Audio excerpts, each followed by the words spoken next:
Okay, so good day. Today we'll be discussing revolve features, okay, in SolidWorks.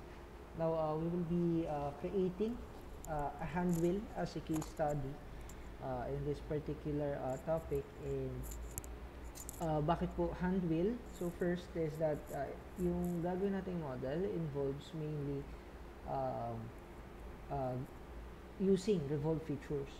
Okay, so gagawa tayo ng parang circular patterns and swift features in this particular lesson. So first that we have to emphasize is yung ating stages doon sa paggawa. So first is the design intent. Okay, syempre we have to know how each part of the hand will be designed, and next is the feature na gagamitin natin. It's basically revolve and sweep feature. Okay? Especially on the center part, tsaka dun sa sa mismong hawakan ng handle. And next, creation of multi-body solids. So we'll be creating the hub and the rim, and the third piece is yung spoke na tinatawag natin for the handle. Next, yung sweep feature, as I've said kanina. So we will be using the sweep feature. So I believe everyone has the idea of the sweep feature naman na. Pareho lang siya ng sa CAD. Basically, it involves a path and a section, and it will follow whatever path na sinet mo. And that's basically the sweep feature. Okay, and some analysis na pwede natin gawin using SolidWorks. Now, these are just basic analysis.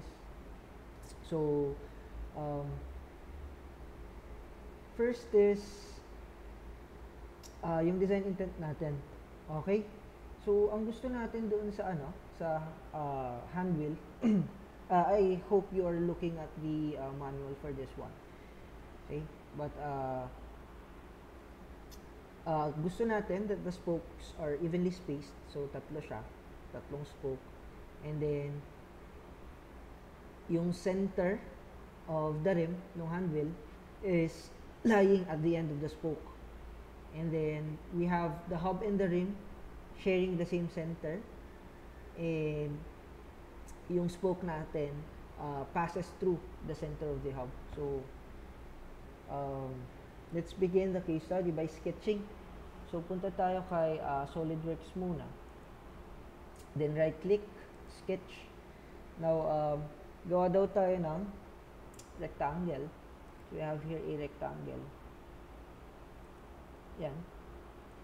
Now, after creating the rectangle, we have to convert a side as a construction line.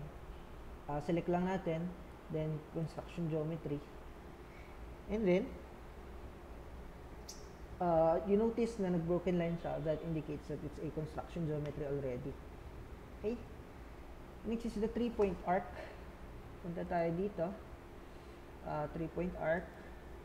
And then, insert tayo ng 3-point arc doon sa side. Dito sa side na to. So, select ka lang dito.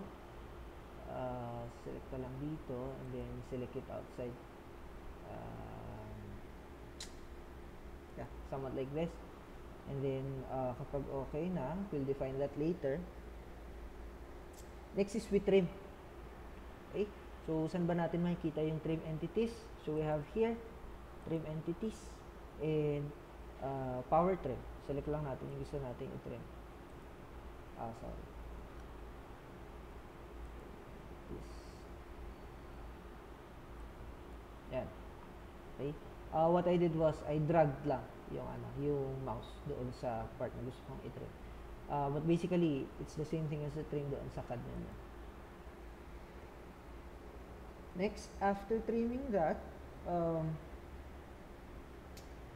we could define yung arc dimensions natin. Okay? Now, first is, paano ba tayo magda-dimension ng arc?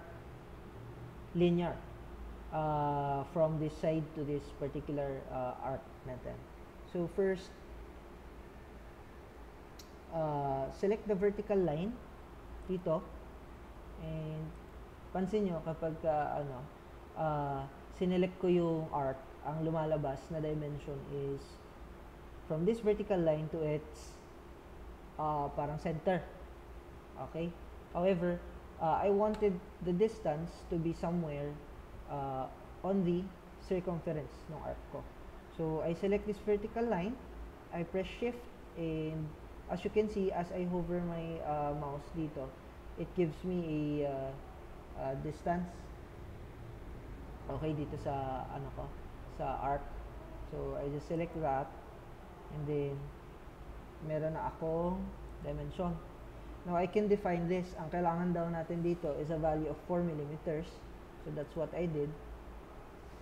Okay? And then, we add the following dimensions as necessary. So, sundan nyo lang po yung nasa manual. Madali naman siyang makita. So, mag-smart dimension lang tayo ulit. For the sides, we have 45. Okay? And then, we have 16 here.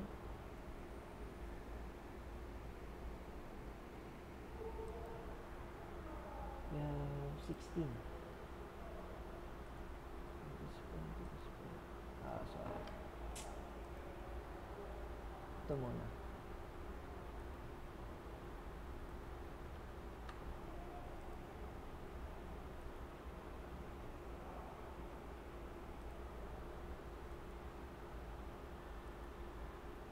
We have here 10 millimeters. And then we have 16.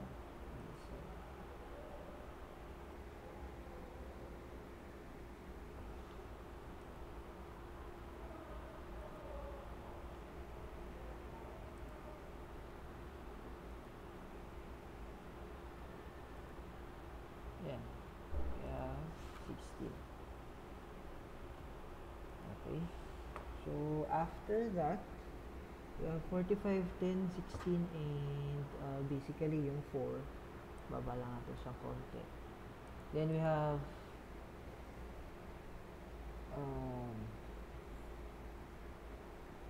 diameter dimensions. Okay? So, we need to define yung distance natin from this particular side to our center line. Kasi as you can see, yun na lang yung kulang in order to fully define this sketch. But we have two ways, okay, in dimensioning. First is that we could use a radius, okay, but this one is the easy part. Okay, kasi if you are given a dimension of the diameter, kakalahatiin nyo lang. Okay, however, what if gusto natin na diretso na siya? Okay? So, ganito po yung gagawin.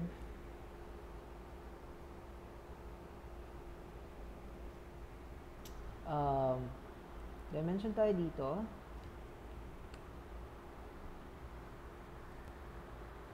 Okay, so going back, given po yung diameter nitong buong parang centerpiece nung handwheel with a 25 millimeter na diameter. However, kung makikita nyo, when we are constructing the revolve feature, we're just doing 1/2. Now, there's two ways we could do it. First is we could just dimension this particular part sa taas to fully define the sketch by providing an exact value of 1/2 the given diameter. Tama? So, that's much more logical. However, if you wanted to save time, first is we could dimension, select this vertical side, press Ctrl, and select natin tong center line. Makikita nyo that it gives us a dimension na diameter. Okay? Now, we could do this one para mas mapadali yung process. So, ang given is 25 millimeters. So, we'll have to select that. Okay? Now, makikita nyo, nag-blacken na lahat yung particular object. And now, we could check the dimension. So, we have 25 diameter, 10, 16, 45, and 4. And fully defined na siya. We have this as a construction geometry. Now, we could proceed with the revolve feature. Okay? So, saan ba natin makikita yung feature na revolve? So, after this one, punta tayo kay features. then makikita po natin si revolve base or revolve boss. Okay, but you have to exit the sketch muna. Okay, so for a while.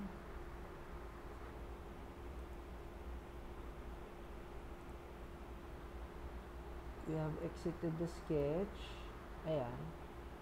Nakikita nyo, let's just go to the right line ulit. And then, we could go with the revolve boss feature. Okay, so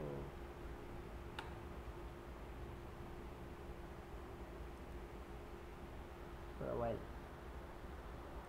Okay, as you can see, the sketch on this particular rectangular part kanina, ginawa natin siya construction line, right? Now we could perform yung revolve feature natin in two ways. First is by having a closed object kagaya nito, tinanggal ko lang yung pagiging construction line nito. It's like, if you compare, parang naka-region siya before natin siya i-revolve. Or, we could maintain this one as a construction line as is, and then, what we should do is, select natin yung side kung saan natin siya gusto mag-rotate, or yung axis of revolution.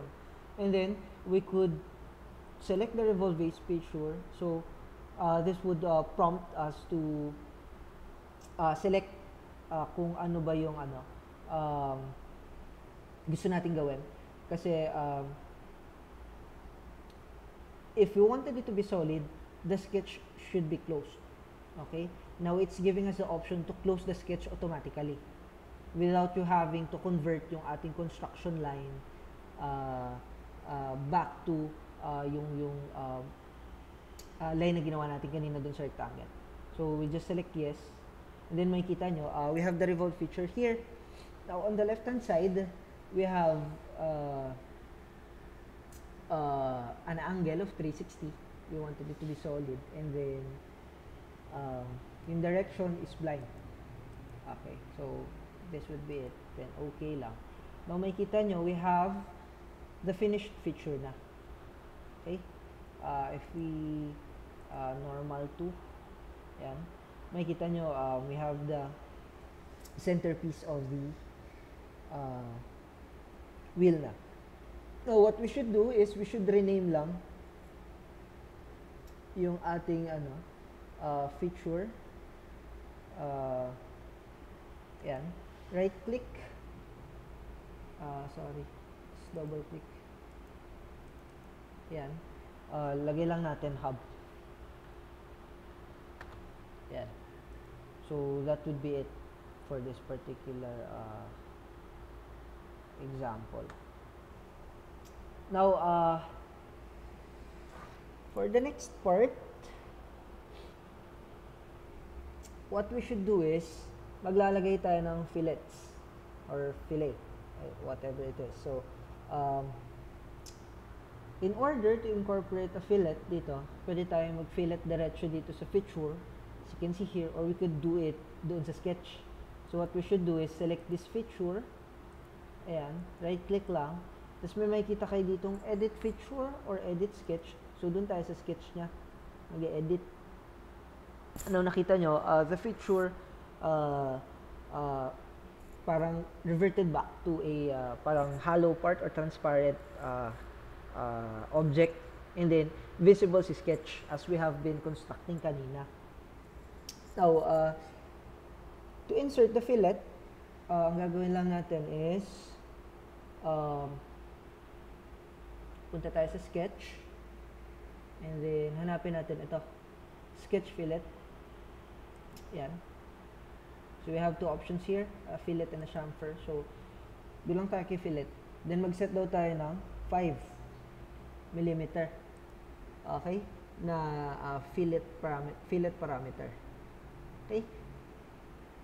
So, what we should do is, apply daw natin siya dito sa corners na to. Entities to fillet, this one. Yan. Tsaka, ito. Alright? Now, after that, we just select OK, and then, ayan, we could exit the sketch, And makikita nyo, automatically na siyang fillet. Right? So we can now exit the sketch and build the rib. Okay? So punta lang ulit tayo kay right plane.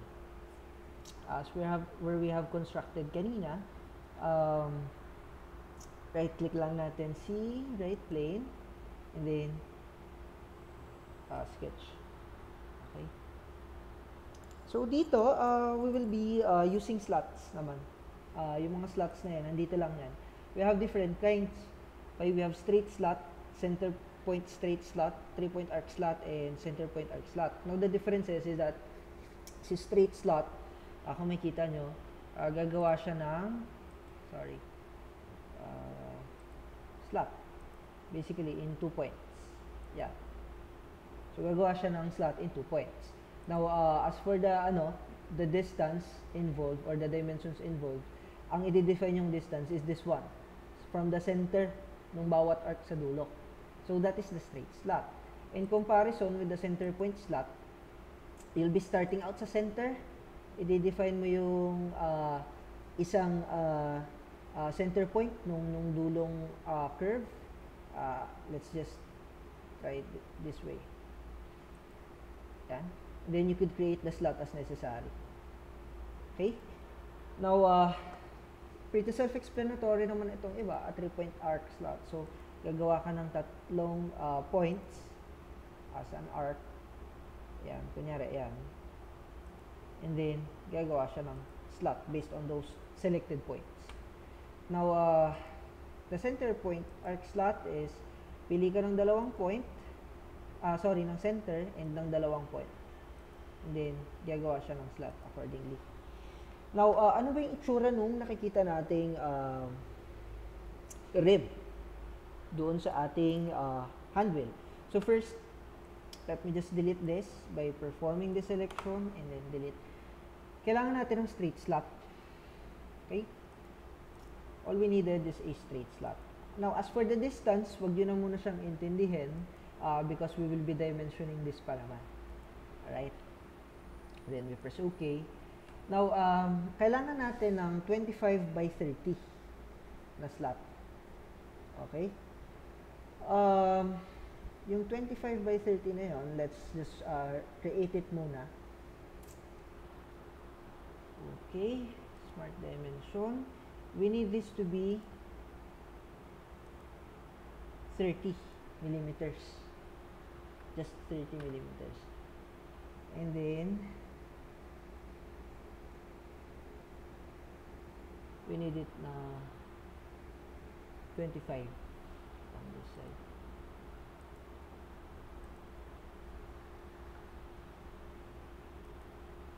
Okay, so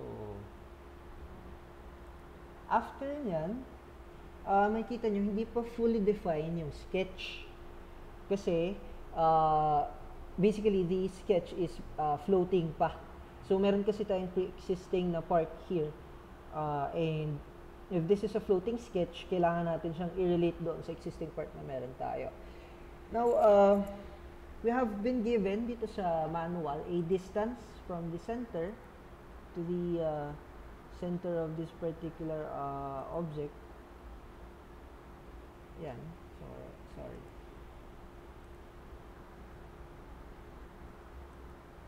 Yan. We have 6 daw. So, press OK. And then, another dimension is the distance from this point to this point to this point. Then yan. We should have a construction drawing for a while. Let me just construct a construction drawing. Okay, let me just construct as I was saying, yung center line. So, punta tayo dito. Hover lang natin siya. Ayan. And then, kailangan natin siya na vertical. Then, we have the construction line. The smart dimension ulit. We need it to be what? 170. Okay? for a while. Should be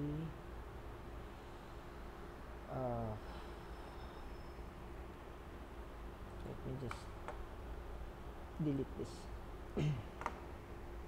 and the selection ulit.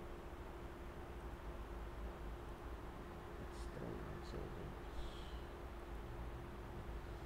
Okay, so sige, let's just move this one for a while. Let me just fix it for a while. Okay, so going back, inayos ko lang ng konti. Nagka-problema ako dun sa construction geometry, but anyway, let's just put the dimensions na lang ulit. So basically it's 6, diba? From here. And then meron daw tayong diameter na 170 from this center point to this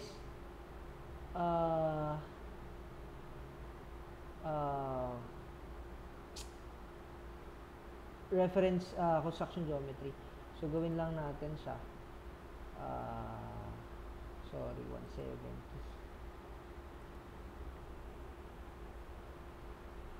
Dito lang natin. This is 6 and this is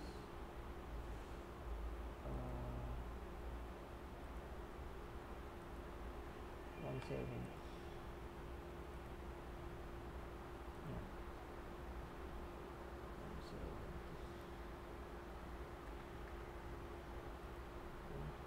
Okay. So nag-move yung center line. Let me just manually adjust this one. Okay. I-move lang natin ito. Dito.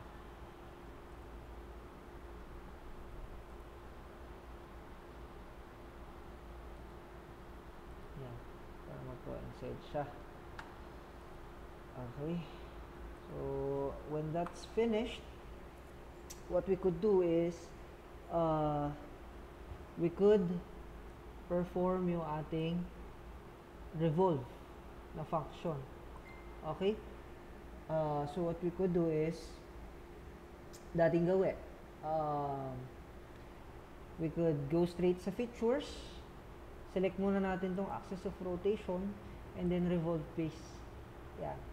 Then lagay lang natin yung angle na 360. Now, after we perform the selection, we look at it here. Makikita nyo, we have multi-body solids na. We have the hub, and yung ngayon, i-rename natin. Gawin natin siyang rib. Alright? After this is done, we will be building the spoke naman. Okay? So, yung spoke will be constructed using a sweep feature. Okay? And bago tayo mag go on doon sa ating sweep feature, punta lang muna tayo dito sa right plane ulit, and then discuss ko lang yung mga kailangan. So first, kailangan natin yung profile. Profile nung feature or nung sweep, isusweep mo na feature, nung spoke. And then after defining a profile, we have to set a path. Yung path natin is from this rim to this hub. Alright? Para makonstruct natin yung picture. Now, first, punta lang tayo dito. So, sa design tree natin. Okay? So, pwede natin itong gawing visible yung mga sketches. Okay? Pwede natin gawin visible yung mga sketches, tapos balik tayo dun sa sketch natin kanina. Okay? Next, pwede rin natin gawin is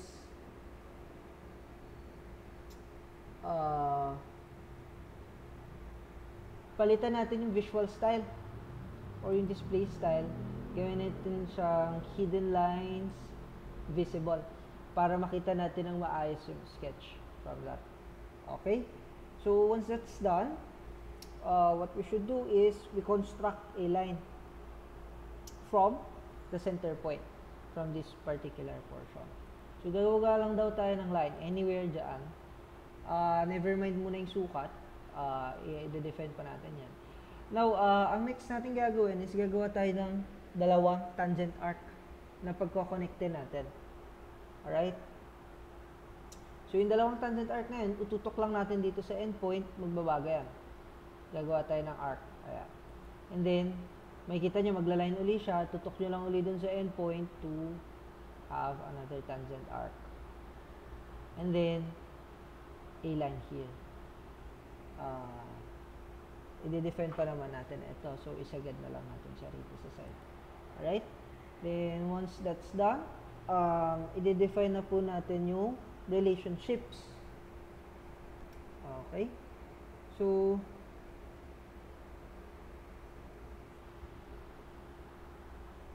mag-set lang tayo ng coincident na relation for a while. Let me just set it up. Okay, going back. Yan. Pwede tayong gumawa ng relations. Right? So, first is ito muna. Pwede natin itong i-drag and drop dito sa centerpiece. Right? And on the other hand, pwede tayo mag-define ng relation. Makikita nyo, coincident yung naging relationship nila when I drag and drop it doon sa center point ng aking slot. Now, another way to do that is select nyo to and lagay natin siya somewhere sa center. Down. For a while.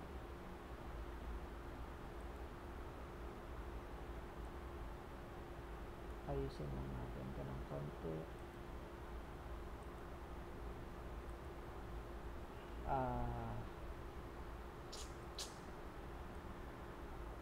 Dito na lang natin ito i-drag and drop. Yan.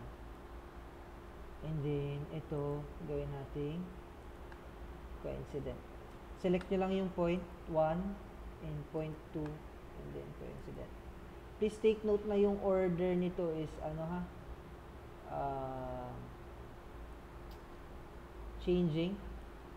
Ibig sabihin, nagbabago siya depende doon sa sa order ng points na sinelect nyo. Okay? So, anyway, ito lang naman yung yung kailangan. Now, lagay tayo ng distances at saka ng sukat. So, this one should have a radius daw of 29. Okay? R29. And itong isa should have unequal relationship. Okay? Kapag naset ko na ito, saka ito, select ko lang, gawin natin silang equal. Ayan. And then, select for a while. Okay, balik ko lang ulit, sorry. So, dinrag ko uli pala yung sa left side, dun sa center point. Now, this time naman, gagawa ko ng relationship dito sa, or relation dito sa center point ko, tsaka dito sa point na to. Select somehow for a while.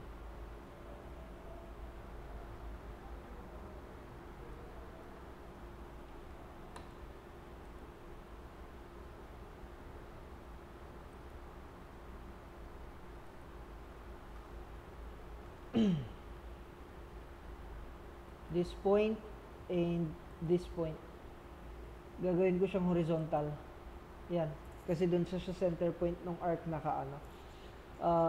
nakalagay, hindi dun sa midpoint ng mismong figure. So, mali ako kanina. Now, once we have established a relationship, horizontal sila, gagawa tayo ng sukat for this one. Ang nakalagay dito is dapat daw we have 29. Okay, radius 29. And equal sila dapat, no? Tama ba? Equal sila dapat, no? Yan. Equal sila dapat nito. Let's try this one. Yung mag-equal sila. Ayan. So somehow, ayan na siya. Once we have established yung equal na relationship, okay na siya. And then,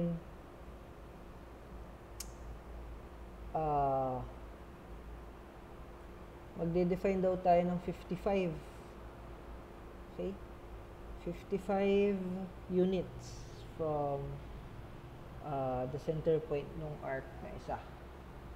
Tsaka, dito. So, we have to define this one as 55 millimeters.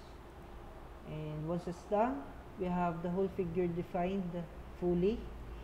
And what we should do now is exit the sketch na. Now, we have created a path for the spoke. Okay? Path pa lang. Now, i-ano na lang natin siya.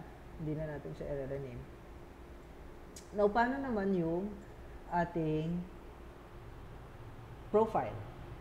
So, mag-sketch tayo somewhere perpendicular dito sa path. So, let us sketch sa front plane. Makikita nyo, this is the center point, diba? For the path. So, ang gagawin lang natin is gagawa lang tayo ng ellipse. Okay? Gagawa lang tayo ng ellipse from the center point nung hub yung nakalagay dito for a while. Okay. Gagawa tayo ng dito sa babang portion. Okay, so let me just change the display style ulit.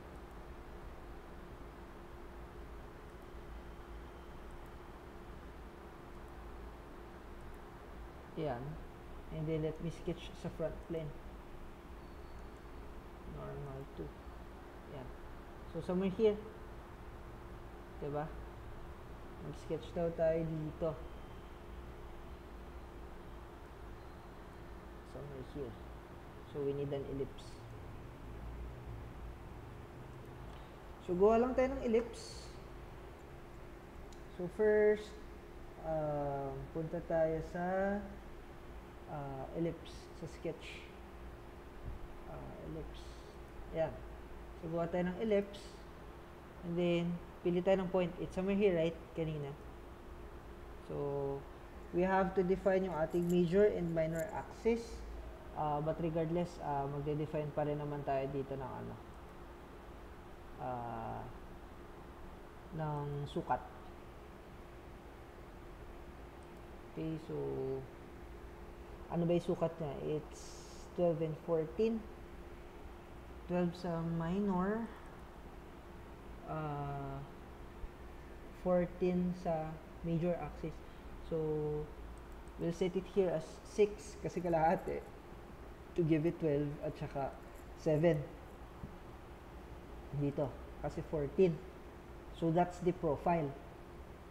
Okay? That's the ellipse. Now, what we should do is exit sketch after we input yung dimensions. So, it's the same thing din naman. Kahit gawin nyo siya dito. Right now, we're just fully defining it. Sinet ko lang siya doon kanina. Okay? So, once it's done, we could exit the sketch. Okay? So, what happens now is we perform the sweep. Okay? Now, function. Now, punta lang tayo kay features. Then, makikita nyo dito yung sweep, boss, or base. Okay? Now, dito, makikita nyo,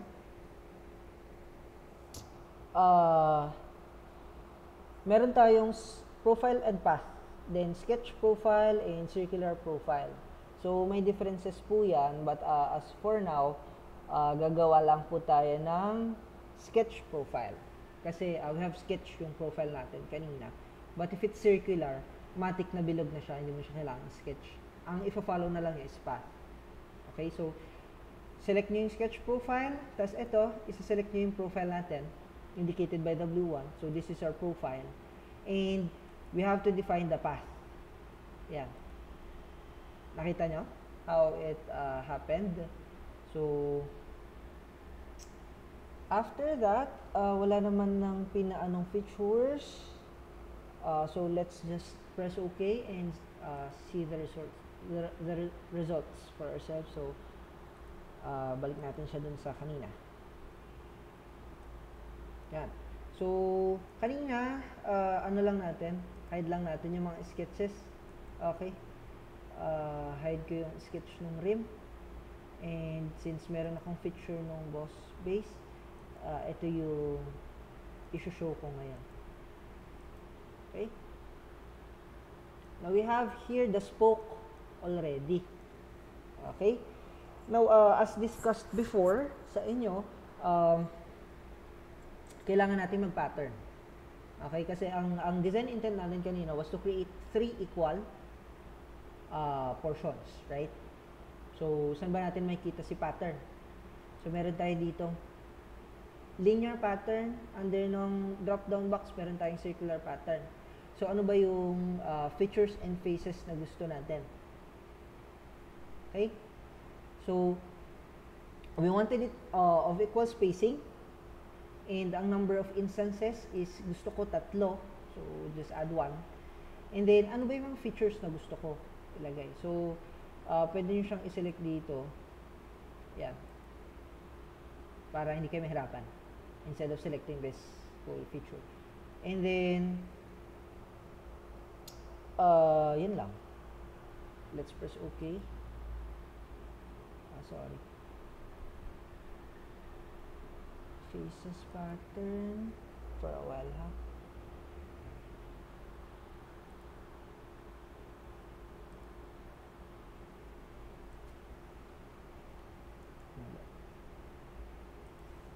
For a while. Okay, dun sa faces, dito sa baba, this one is faces to pattern. Ang isa-select natin is yung cylindrical portion. Then you press OK. Somehow, nagkaka-problema siya, but wait lang, ha? Because spacing 360, features, and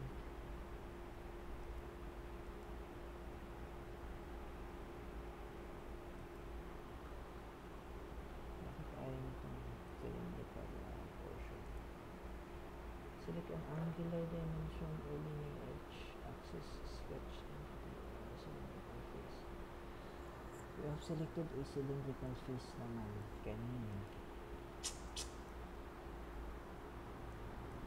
This one, mali yung selection ko.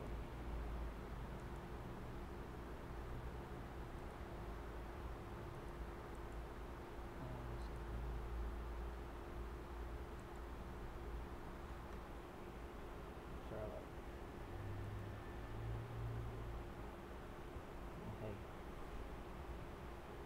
Linear pattern circular.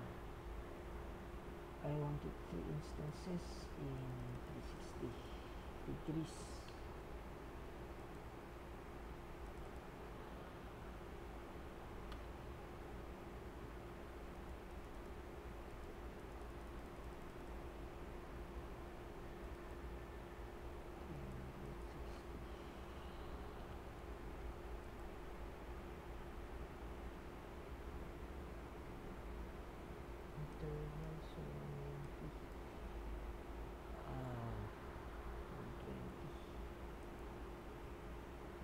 Features, strip 1.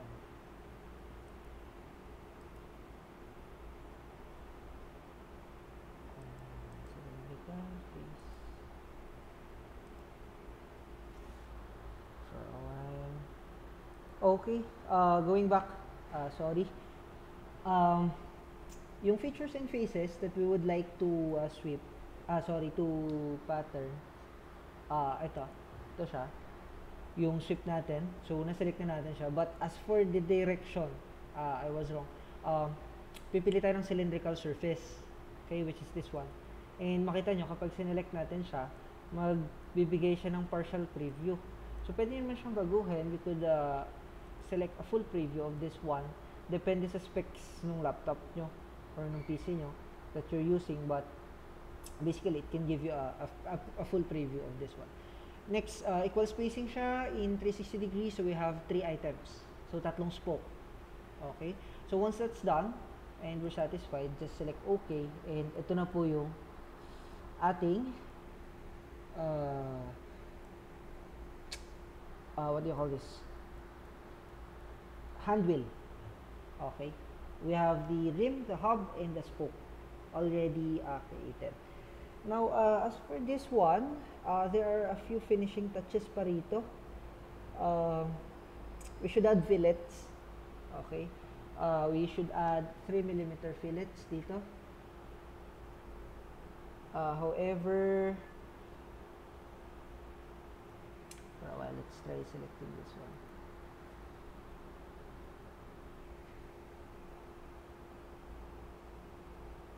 We should fillet lahat no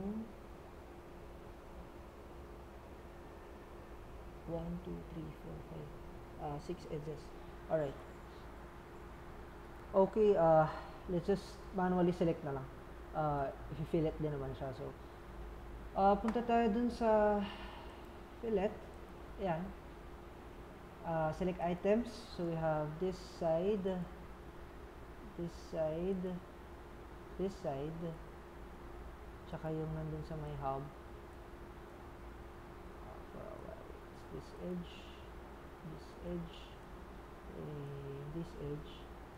Okay, so once you have finalized the selection, kailangan lang po natin is a 3mm radius of our fillet or fillet radius. Okay, so once that's done, we press OK. So ayan na, naka-fillet na siya doon sa selected areas natin or edges natin.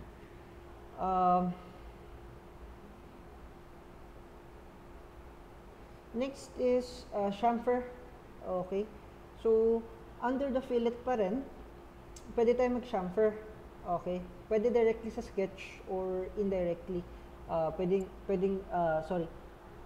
directly sa model or indirectly by providing the fillet dun sa sketch or the chamfer dun sa sketch. However, dito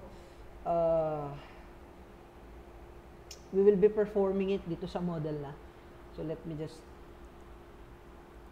hide the sketches and then let's perform the chamfer dito sa upper portion ng hub. So fillet, chamfer. So we'll be selecting the top edge of the hub. Okay, and then maglalagay tayo ng distance. Full preview na lang natin. Maglalagay tayo ng distance of around 4mm. And sorry, ano pala natin yung chamfer type, it's distance. Okay, and then asymmetric, and then full preview 4mm and 2mm. Okay, so ayan,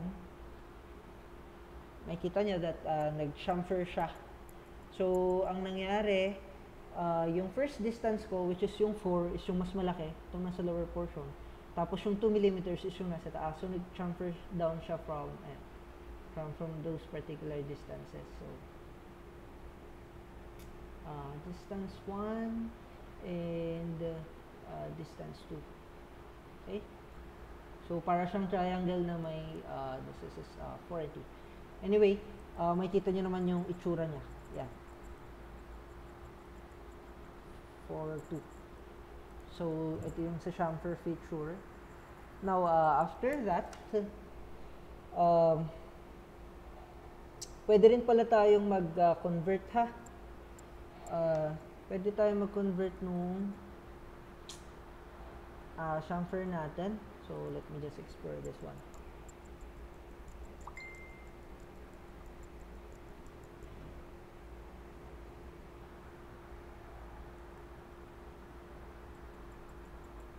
Ayan, pwede tayong mag-right click, tapos pwede nating i-convert yung fillet to chamfer kung gusto natin. So, meron tayong fillet kanina. which is on this edge. Right click lang natin, then we can convert it to chamfer if you wish. But as I've been trying sa chamfer, vice versa, wala dito. So I guess it's only applicable kay fillet. Okay? Okay, so if you have a certified graphics card, pwede natin ma-view itong object na ito in a what do you call this? Parang real view, okay, as we call it. But paano nyo ba makikita yung real view na options? Okay, so punta tayo kay menu, punta tayo kay view, tapos punta tayo kay display. And dapat may makikita kayo dito real view graphics. And as I've checked, hindi po customized itong hindi po approved or verified itong graphics card nung ating gamit. So hindi tayo makakapag-real view graphics.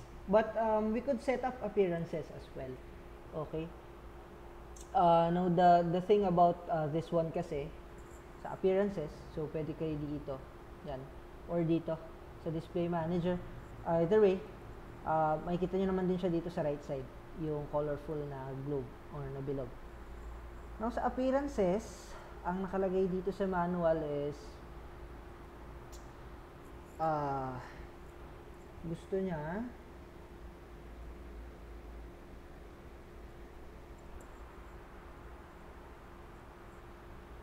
under this tab pala, we have 3 options.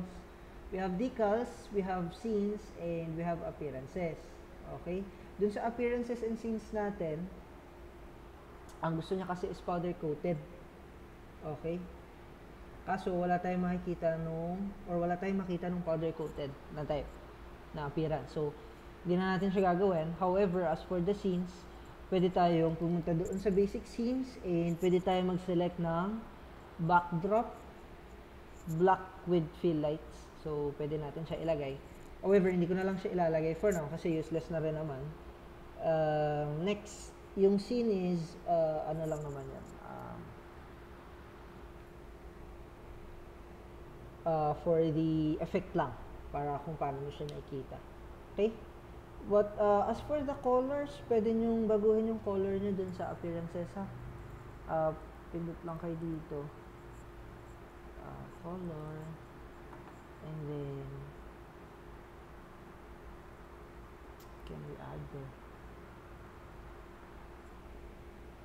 As for the color, sorry. Kailangan kasi natin nung powder coat na appearance niya. Ayan. So, makikita nyo, plain lang yung color na available. So, that's what it is. So, yeah. Or kapag sinelect natin ito. Anyway, hindi na rin pala natin siya magagawa. So, another thing that we could do for this particular module, since natakal na natin yung iba, is, skip na natin ito. This is exit. Pwede tayong edit ng material. Okay? So, edit material dialog box. Pwede natin itong lagyan ng material construction. So, we could assess kung ano ba yung centroid niya, center of gravity niya, and ayan, yung mga ganong features. But we have to edit the material first. Okay? So, let me get back on that. Set up ko lang. Okay, going back dun sa edit material, punta tayo dito, edit, menu edit, and then appearances, then material. So may lalabas dyan na selection or dialog box. Now dito, gawin daw natin SolidWorks materials, copper alloys. Where's the copper alloys? Copper alloys. Yan. Tapos gawa daw tayo ng aluminum bronze, which has the following properties. Makikita nyo yung properties nyo dyan. And then, Yan. After that, pwede tayong pumili ng appearance. So, pwede natin siyang i-assign or i-assign directly. Okay? And pwede na natin siya i-apply. Ito yung magiging itsura niya, by the way. Just a preview of it. Ayan. And then, kapag ka nag-ano na siya,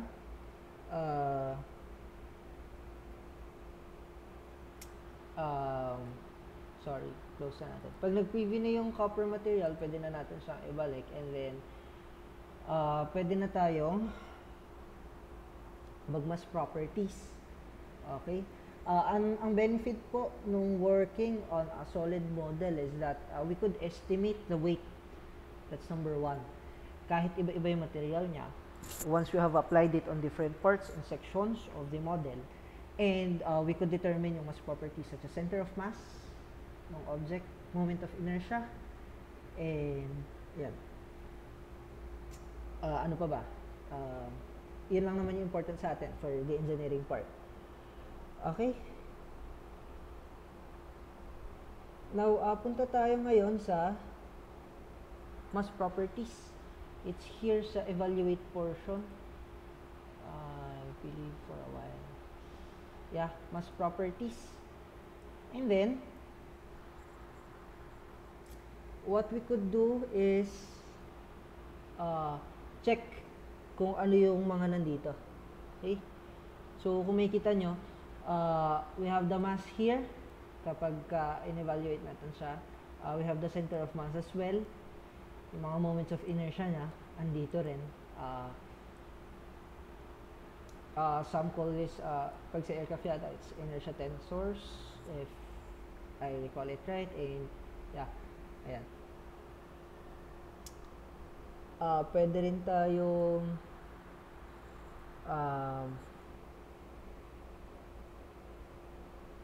maglagay ng or mag-override ng mass properties. Okay?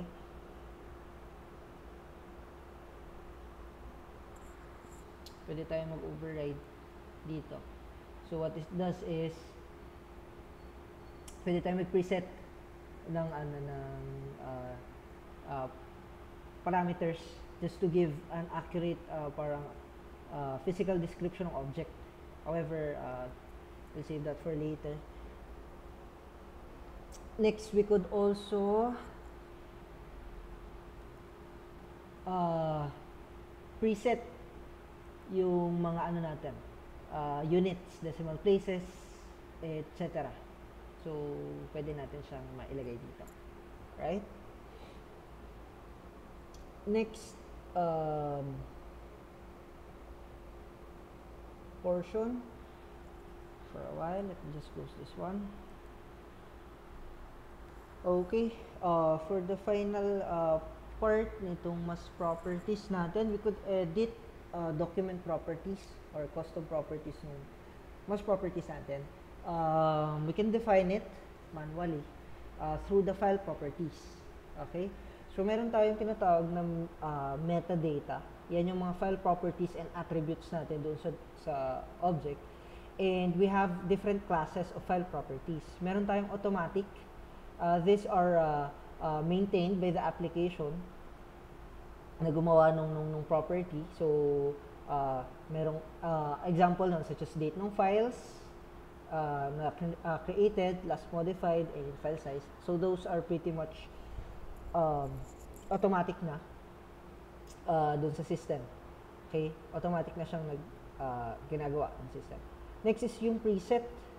So, meron tayong preset properties. Ito yung mga properties na existing na. Okay? But, pwede natin siyang ma-access doon sa text file nitong kasama nitong Word. So, those are the preset properties. Next, custom. Yung gagawin natin mamaya, we will define custom properties for the file that we wish to add. And meron pa tayong configuration specific. However, yung configuration will be discussed later on. Meron tayong portions for the configurations. Next, meron tayong custom properties. or yeah, SolidWorks custom properties na beneficial sa atin when we are manufacturing or we're using this for other applications, okay, na madali natin siya makita. Kasi usually, if we're presenting papers and stuff relating to this particular example, prototyping, tatanong sa inyo yung mga specific properties. Ano ba yung weight niya? Ano ba yung centroid niya? Or center of mass niya? So, andun siya. Anyway, pwede tayong pumunta dito sa file and we go to the properties. Then may makikita kayo ditong summary. Yan, pwede nyong ilagay yan, sin author, title, subject, etc. Self-explanatory siya. Meron tayong specific configuration and custom configuration. Now, under custom, pwede tayong maglagay ng description. Diba? Kunyari, description. So, ano ba itong ginawa natin? So, gayahin ko na lang din yung ginawa dito.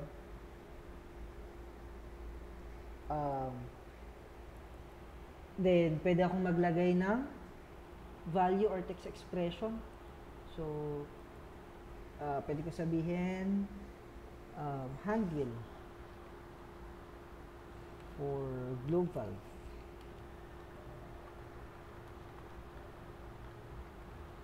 Globe valve. Yeah. And then, evaluated value, it's a text pa rin.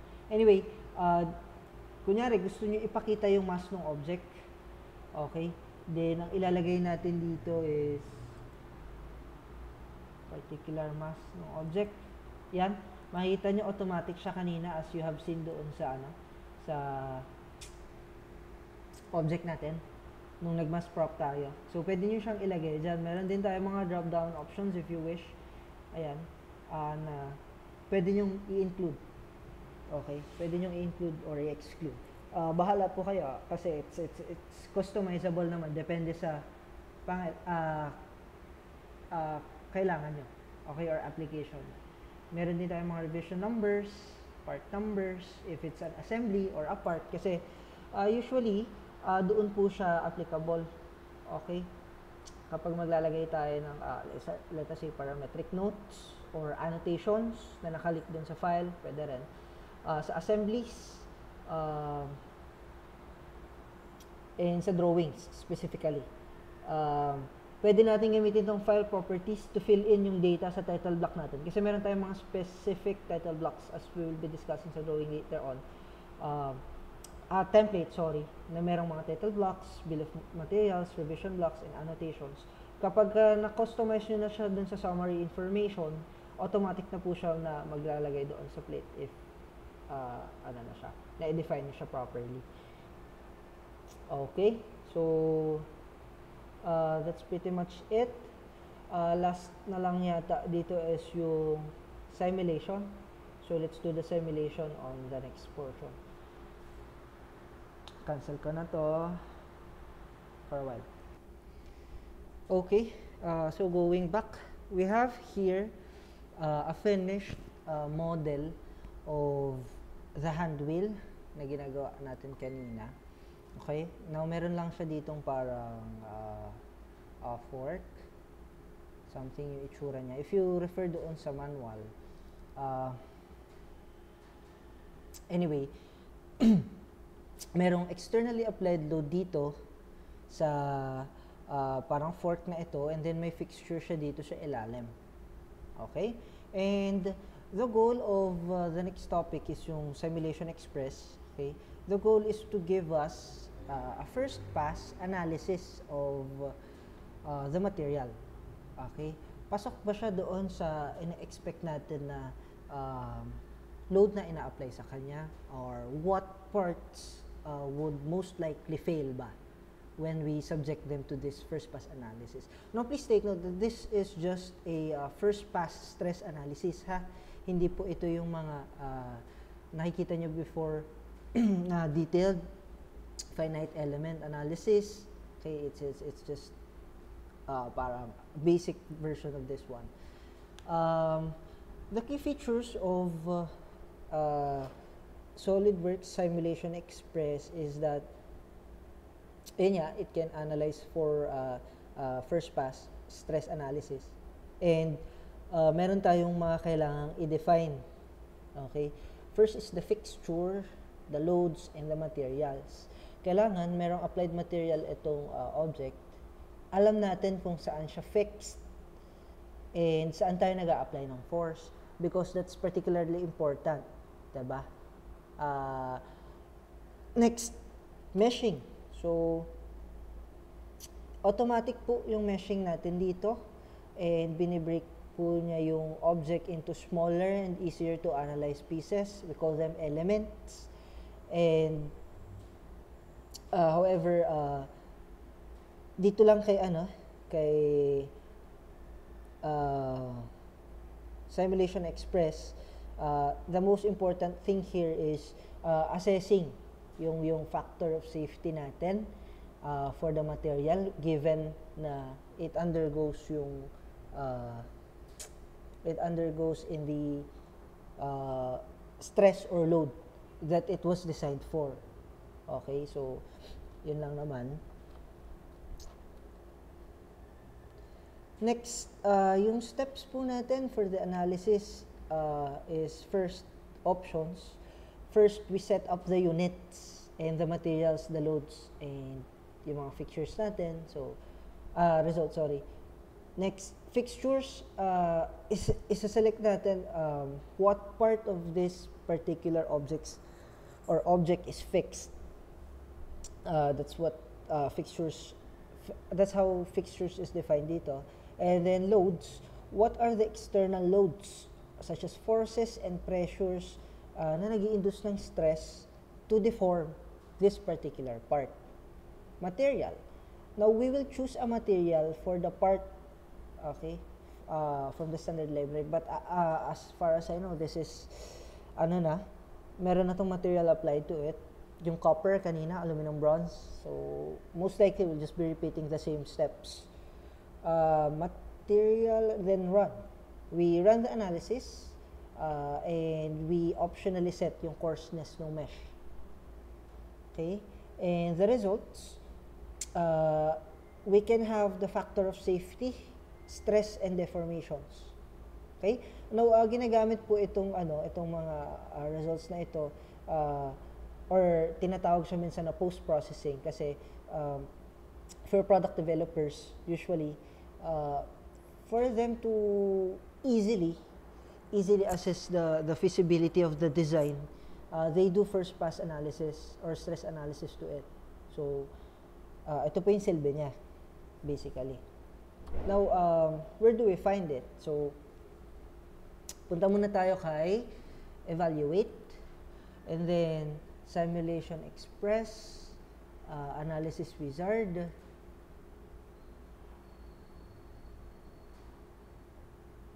okay.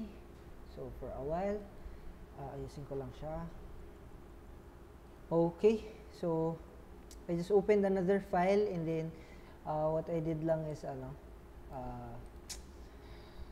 tinanggal ko lang sa add-ins yung yung SolidWorks simulation kasi hindi siya gumagana ng naka-open or naka-active yung add-in ng SolidWorks flow simulation or simulation. So, yan. So, if we click this one, what do we do to start? Okay? So, first, click Simulation Express, then may makikita tayong wizard. Ito yun. Yung lumabas. Please take note, nagbago rin pala itong item na binuksan ko. It's the same thing, wala lang siya ng applied material. Okay.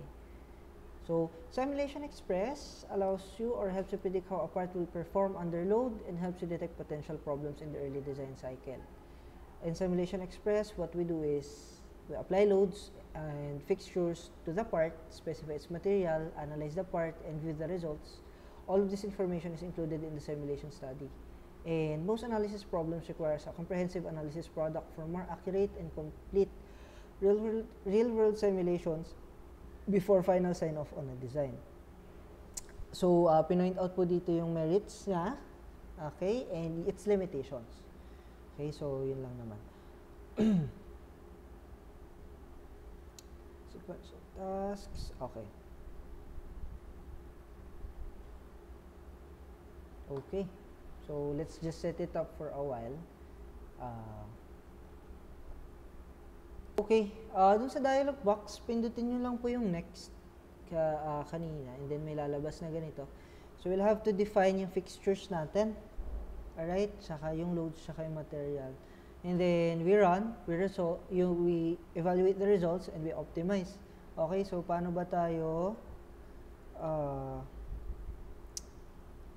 magdadagdag ng fixtures? Okay, so may options dialog box daw dito kanina. Ito. So we can define the units here. So let's just do it in SI kasi tama naman na siya. And then okay, then next we define the fixtures. Sorry, we should define pa rin pala yung annotations. Ayan. Then next add fixture. Okay, so maglalagay tayo ng fixture. It's this particular part sa ilalim. Okay, select the cylindrical face and the flat.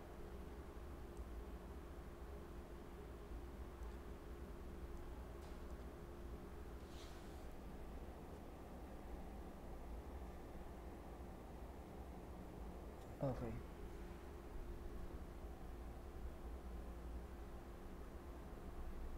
This part and this part. So dalawa po yon. Okay, yung cylindrical face tsaka yung flat face. And then we click OK. And next. Okay. And then we define the loads. Okay. Yung loads naman, this is the second portion. Maglalagay tayo or magde-define tayo ng loads doon sa wheel or sa hand wheel. Pero this time, saan ba natin siya ina-apply technically? It's on this particular fork side. Okay? Mag-add tayo ng force. Pwede tayo mag-add ng force or ng pressure, but this time, maglalagay tayo ng force. Okay? Maglalagay tayo ng force dito sa cylindrical surface. Let me just zoom. Ayan. The cylindrical surface. And then, we set the force equal to 3,000 Newton. Okay? Per item po, and selected direction.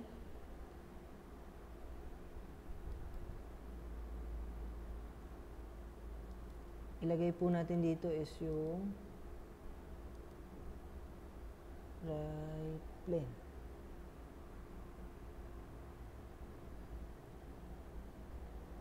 Right plane.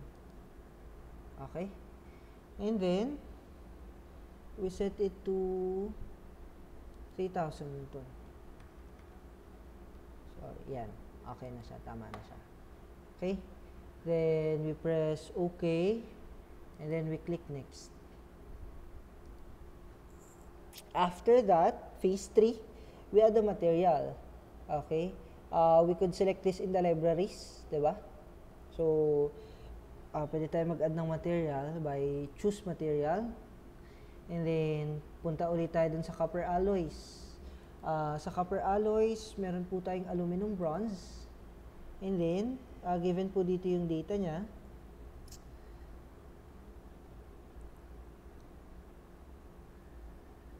Okay. Line. And then,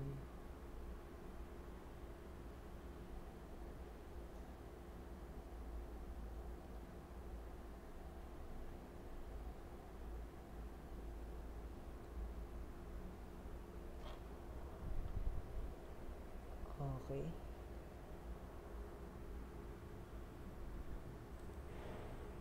So yan, lumabas na yung yung properties na meron siya. And pwede tayo magpalit dito by using change material. But since we have the right material in place, pwede tayong mag-next na. But if you wanted to evaluate it using a different material, you can do it here. Next, we run. Okay, we run the analysis. So let's try checking, clicking yung run simulation. Wala namang pinapabago sa settings. Okay, and this will take a while. Depende sa solver nyo. But as you can see, ayan siya. Okay, may lalabas po dito sa gilid na results. Okay, we can explore this one for a while. Okay, we could double click ito for a while. We could double click yung ating graphs result, sorry, von Mises stress, and then makikita mo dito yung value nung force per square millimeter nung item, and makikita mo yung areas that are prone to what? High and low stresses. Okay, and what this means is that dun sa mga areas that are high risk to stresses, okay, sila yung dapat not necessarily pinapalitan but ini-improve to achieve a particular factor of safety. Okay, so meron tayong displacement dito.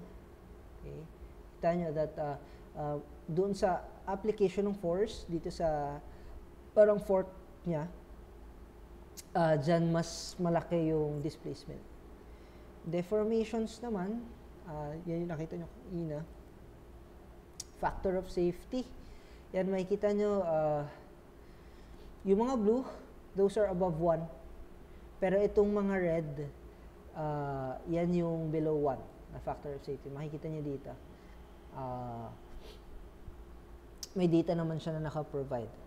And then, after the analysis, we could continue. Okay? Kapag ka na-visualize nyo na siya clearly, so perhaps with that particular illustration or graphical representation of the mechanical properties nung item under load, so pwede na tayong mag-isip ng way para ma-optimize yung design. That way, ma-maintain natin yung factor of safety na design natin. Okay? So, with regards to factor of safety, okay, meron kasi tayong parang if the factor of safety is less than 1, okay, it indicates that yung material natin has shielded. Okay, and that the design is not safe, as I was saying kanina. And if it's equal to 1, then ini-indicate nung graphical ng representation dito from the results na nag-start pa lang mag-yield yung item. Okay? And then, yung greater than 1, ibig sabihin, hindi nag-yield yung item or yung material. Okay? So, we have to do something for those factors of safety which has a value or which have a value of less than 1. Next.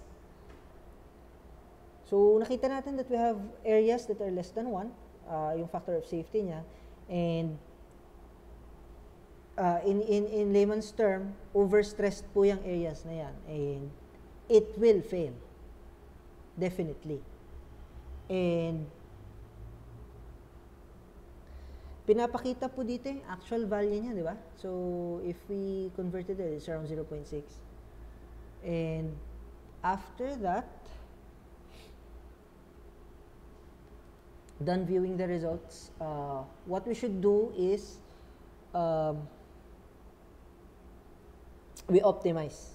Okay? That's for phase 6. Okay?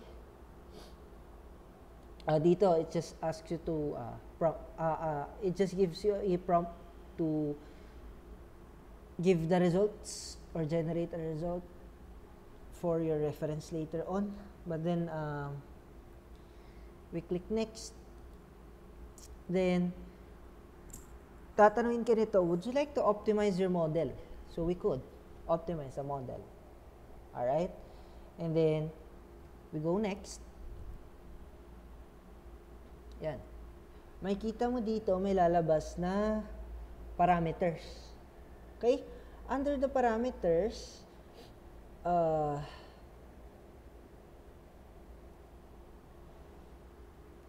punta tayo dito.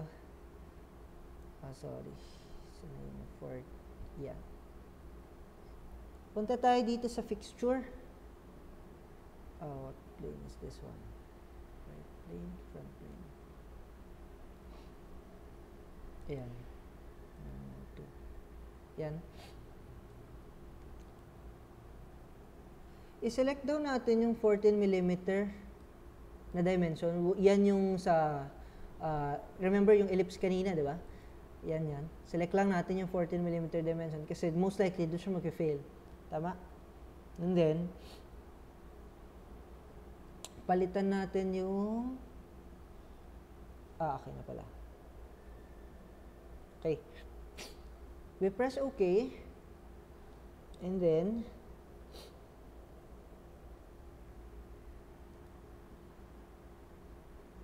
palitan natin yung minimum and maximum variable values natin. Kasi alam natin kanina that we have 14 millimeters, di ba? Ngayon, try natin ang mas mataas. Let us try on the range of 18 to 22 millimeters. Tignan natin kung may papasok doon na optimal parang dimension just to increase the factor of safety. At least, set it natin sa watt. Okay? Gagawin natin yun under constraint. Factor of safety, minimum of 1. Lalagay natin dyan. Alright? And then, we click run. Okay? Run natin siya. Now, magbibigay siya sa inyo ng time and scenarios to process, and bibigyan niya kayo ng optimal design later on na pwede natin i-consider para ma-redesign natin yung particular portion na hindi pasok dun sa factor of safety na gusto natin. Alright? So, last. Okay. So, makikita nyo dito, results view, under the results view tab, meron tayong initial na 14mm and ngayon meron tayong optimal na dimensions for that particular part. Ngayon, it's suggesting to us that in order to have a minimum factor of safety na 1, we should have at least 19.5 millimeters. This varies, depende sa ginagamit nyo, ha? Basta the value is close. Pero hindi siya literal na accurate to the decimal kapag sinimulate nyo siya sa iba't ibang computers. And the most important thing here is that for the little added weight or mass for the object, magdadagdag ka lang ng konti. It's around 0.1. Okay? 0.1 kilos. It's around 100 grams or 200 grams. Ma-achieve mo yung factor of safety mo. Alright? Ma-achieve mo siya. And then, we click the optimal value here. Okay? And then, tatanungin ka kasi dito, which dimension value would you like to use for the model? So, since hindi pasok yung before, we'll use the optimal value and we click next.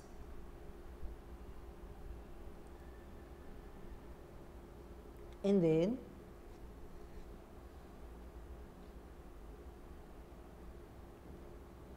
we go for run.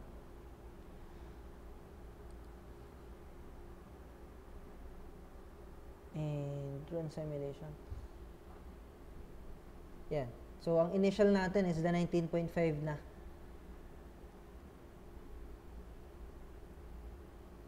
We'll see if kailangan pa na ang further changes. Okay, so ayan na. It gives us what?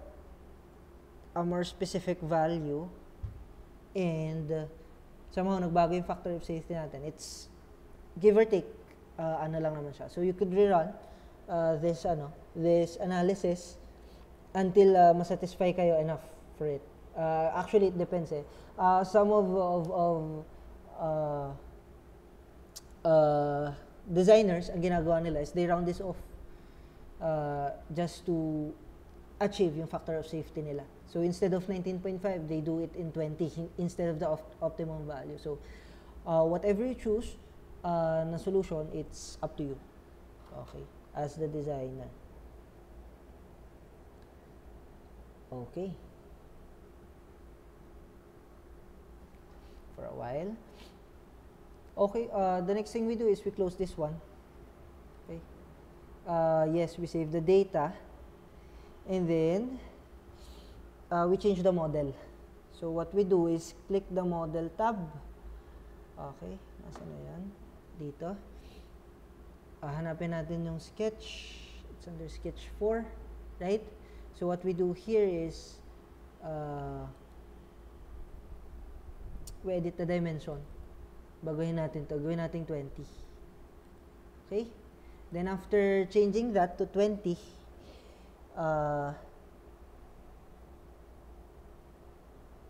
surrounded value, we could rebuild. And then, what we could do is, we start simulation express ulit here. And then, we run the simulation again and check the results. So, let's try it. Okay. Next. Next. Next. Next. We run the simulation ulit. And we'll have updated results here. So, we stop the animation. We check this von Mises stress, displacement, no changes so far, deformation, hindi lang siya masyadong kita, but yeah, it's exaggerated on this particular view, and factor of safety. So kung makikita nyo, ang minimum natin ngayon is 1. Okay? So to offset this particular added weight, though it's somehow negligible on this particular example, pwede naman kayong mag-compensate doon sa ibang part. Pwede nyo siyang mas nipisan or mas kapalan, depende sa inyo. Now, since na-achieve na natin yung gusto natin for this particular discussion, we could save and close the part already. Okay? So, we could close this one and save the data. Alright? And that's it. Okay? Yung mga nakita nyong graph, hopefully na-encounter natin yan for your mechanics then and statics. But ang ano po nung software is binibigyan niya na lahat, and it's up to us to interpret the results later on. Okay, so that's for Revolve Features, Lesson 6. We'll move on with Lesson 7. Thank you.